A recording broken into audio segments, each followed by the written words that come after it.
Hi ಎಲ್ರಿಗೂ. Fish ಊಟ ಅಂದರೆ ಯಾರಿಗಿಷ್ಟ ಇಲ್ಲ ಹೇಳಿ. ಇಲ್ಲಿ ನೋಡಿ ಎಷ್ಟು ವೆರೈಟಿ ಫಿಶ್ ಇದೆ. ಬಾಂಗಡೆ, ತಾರ್ಲಿ, ಬಿಳಂಜಿ, ಫ್ರಾನ್ಸ್. ನಿಮಗೆ ಯಾವ ಫಿಶ್ ಊಟ ಇಷ್ಟ ಅಂತ ಕಮೆಂಟ್ ಮಾಡಿ.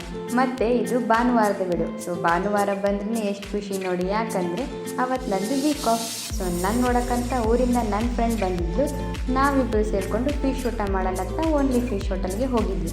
ಅಲ್ಲಿ ನಾವು ತೊಗೊಂಡಿದ್ದು ಬಿಳಂಜಿ ಮತ್ತು ಬಾಂಗಡೆ ಥಾಲಿ ಮತ್ತು ಸುರ್ಮಾ ಥಾಲಿ. ಸ್ಟಾರ್ಟಿಂಗ್ ಒಂದು ರಸಮ್ ಅಂತ ಕೊಟ್ಟಿದ್ದರು, ತುಂಬ ಟೇಸ್ಟಿಯಾಗಿತ್ತು. ಎಲ್ಲ ಟೇಸ್ಟು ಸಖತ್ತಾಗಿತ್ತು. ನಾವಿಬ್ಬರು ಸ್ಕೂಲ್ ಮೆಮ್ರೀಸ್ನ ಮೆಲುಕು ಹಾಕ್ತಾ ಊಟ ಮಾಡಿದ್ವಿ. ಸ್ಕೂಲ್ ಮೆಮ್ರೀಸ್ ಅಂತೂ ಯಾರಿಗೂ ಮರೆಯೋಕ್ಕಾಗಲ್ಲ ಅಲ್ವಾ. ಮತ್ತು ಇನ್ನೊಂದು, ನನ್ನ ಯೂಟ್ಯೂಬ್ ಫ್ಯಾಮ್ಲಿ 0 to 24 ಮೆಂಬರ್ಸ್ ಆಗಿದ್ದಾರೆ. ನಿಜವಾಗ್ಲೂ ನನಗೆ ತುಂಬ ಖುಷಿ ಆಯಿತು. ನಿಮ್ಮ ಸಪೋರ್ಟ್ ಯಾವಾಗಲೂ ನನ್ನ ಮೇಲೆ ಹೀಗೆ ಇರಲಿ. ಮತ್ತು ಯಾರ್ಯಾರು ನನ್ನ ವಿಡಿಯೋ ನೋಡ್ತಿದ್ದೀರಲ್ಲ, ಎಲ್ಲರೂ ಸಬ್ಸ್ಕ್ರೈಬ್ ಮಾಡ್ಕೊಂಡು ನೋಡಿ, ಬೆಲ್ ಐಕನ್ ಕ್ಲಿಕ್ ಮಾಡಿ. ನಾನು ಯಾವಾಗಲೂ ವಿಡಿಯೋ ಹಾಕಿದರೆ ಫಸ್ಟ್ ನಿಮಗೆ ನೋಟಿಫಿಕೇಷನ್ ಬರುತ್ತೆ. ಪ್ಲೀಸ್ ನನ್ನ ವಿಡಿಯೋ ಇಷ್ಟ ಆದರೆ ಲೈಕ್ ಮಾಡಿ, ಶೇರ್ ಮಾಡಿ, ಕಮೆಂಟ್ ಮಾಡಿ, ಮತ್ತು ನನ್ನ ಚಾನಲ್ನ ಸಬ್ಸ್ಕ್ರೈಬ್ ಮಾಡಿಕೊಡಿ. ಇಷ್ಟು ಹೇಳ್ತಾ ಈ ವಿಡಿಯೋ ಇಲ್ಲಿಗೆ ಎಂಡ್ ಮಾಡ್ತೀನಿ. ಮತ್ತೆ ನೆಕ್ಸ್ಟ್ ವಿಡಿಯೋದಲ್ಲಿ ಸಿಗ್ತೀನಿ. ಬಾಯ್.